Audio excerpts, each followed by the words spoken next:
भइसक्यो। Hello everyone, it's me black Smith र आज मेरो साथमा हुनुहुन्छ अर्जुन राणा मगर।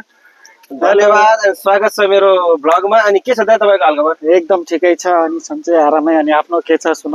मेरो पनि ठिक छ। अनि सर्लक्क लाइरेक्चर तपाईँको चाहिँ यसो इन्टरभ्यू के अरे सरी त इन्ट्रोडक्सन दिन्न। मेरो नाम चाहिँ अर्जुन राणा, घर चाहिँ बर्दिया हजुर हाल चाहिँ गिरिसतिर। अनि चाहिँ तपाईँ चाहिँ नेपालबाट डाइरेक्ट ग्रिस आउनु भएको हो कि अथवा अन्य कुनै कन्ट्रीबाट यता आउनुभयो? नेपालबाट डाइरेक्ट ग्रिस आएको त होइन, यता हामी चाहिँ सर्बिया हुँदै ग्रिस आउनु। अनि तपाईँ चाहिँ अनि सर्बियाबाट यता कसरी आउनुभयो? डङ्की लगाएर आउनुभयो अथवा एजेन्टको थ्रुबाट आउनुभयो कि तपाईँ आफै आउनु भएको? म चाहिँ आउँदाखेरि चाहिँ अब एजेन्टको थ्रुबाट आएको। अनि कसरी आउन सकिन्छ?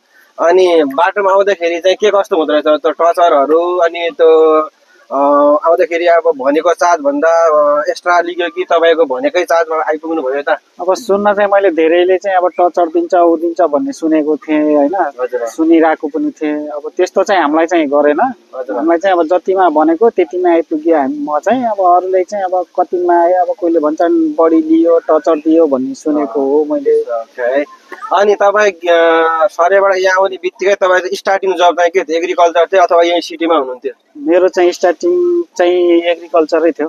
अनि एग्रिकल्चर कस्तो लाग्यो त तपाईँलाई? असहज अथवा सकिने खालको लाग्यो, अप्ठ्यारो अथवा सजिलो? अब गर्न सक्नेलाई एग्रिकल्चरहरू पनि अब राम्रै छ होइन, कमाइ हुन्छ, कमाइ पनि छ, राम्रै छ। अब गर्न सक्छु, मसँग ऊ छ, अलिकति ऊ भयो भने चाहिँ सकिन्छ। अब होइन सक्दैन भन्ने सक्नेलाई पनि अब छ नि त गाह्रो। अब सबैले सक्छन् भन्ने पनि छैन, आफ्नो आफ्नो हो होइन। अनि के अरे अनि तपाईँलाई चाहिँ होइन ग्रिस आएको कति भयो ठ्याक्कै?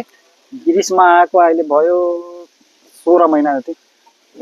धेरै पुरानो, मभन्दा धेरै नै पुरानो हुँदो रहेछ। ल धन्यवाद। अनि तपाईँलाई चाहिँ होइन गाउँमा काम गरेर चाहिँ अहिले तपाईँ असाइलम कार्ड बनाइसक्नु भयो त? हजुर बनाइसकेको छु मैले।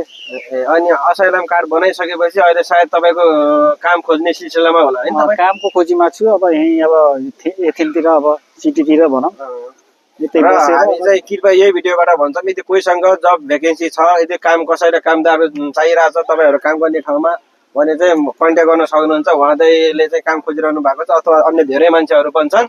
मात्रै नभएर मेरो जस्ता धेरै साथीहरू छन् कामको खोजीमा, धेरैजना छन्। अनि दा एउटा कुरो चाहिँ म तपाईँलाई के सोध्न चाहन्छु भने नि होइन, अब तपाईँ यहाँ आइसकेपछि अब तपाईँको लाइफ छ नि के कस्तो लाग्छ? तपाईँलाई सेटल हुन सकिन्छ जस्तो छ अथवा यस्तै हो कमाउनको लागि मात्र आउँदा ठिक छ अथवा यो यहाँको जियासी लिएर अनि बस्न अलि व्यवस्थित टाइपको के छ तपाईँको त? खै यहाँको अब व्यवस्थित होला जस्तो त लाग्दैन। त्यो एक पैसा कमाउने अब अलिकति यहाँको लागि भन्दा पनि घर नेपालको लागि चाहिँ अलिकति सेटल भएका मान्छे चाहिँ आउँदा हुन्छ। त्यसो हुन्छ ल ठिक छ। अब त्यो बेर आउँदा हुन्छ भन्ने मतलब अब तपाईँहरूको सबै सेलेरी आउँदा सबै टाइमिङ राम्रो छ भने चाहिँ नआउनु होला होइन।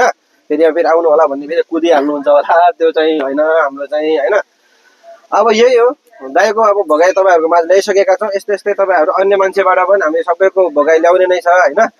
अरू अब के भन्न चाहनुहुन्छ? यसो सब्सक्राइब लाइक सेयरहरू यसो ब्ल्याक स्मिथ भाइको चाहिँ च्यानललाई सब्सक्राइब, फलो, लाइक, कमेन्टहरू, सेयरहरू धेरै धेरै गरिदिनु होला, सपोर्ट गरिदिनु होला मेरो भाइलाई, यही भन्न चाहन्छु। ल हस् मेरो दाइ, धन्यवाद। यति भन्दा हामी बाई। फेरि अर्कोचोटि अरू मान्छेसँग नभए उहाँ दाइसँग नै हामी भिडियो ल्याएर आउँछ। अहिलेको चाहिँ बाई गाइस, टेक केयर।